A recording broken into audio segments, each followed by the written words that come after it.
నిలబడింది ఎన్టీఆర్ ట్రస్ట్.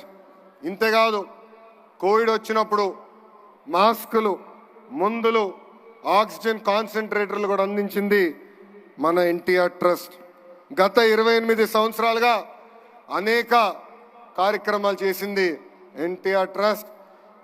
ఒక ట్రస్టీగా నేను కూడా దాదాపు 5 సంవత్సరాలు ఎన్టీఆర్ ట్రస్ట్ కోసం సేవలు అందించాను. ఈ 28 సంవత్సరాల్లో సుమారుగా 8,70,000 పేషెంట్లకి బ్లడ్ అందించింది.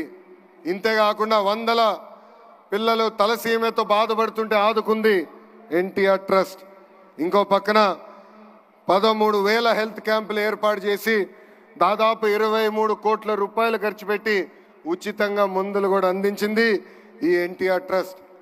ఇప్పుడు కూడా ఎన్టీఆర్ సంజీవని పేరుతో ఆరోగ్య కేంద్రాలు కూడా నడిపిస్తుంది. ఇక్కడున్న చిన్నారులు కూడా ఉన్నారు.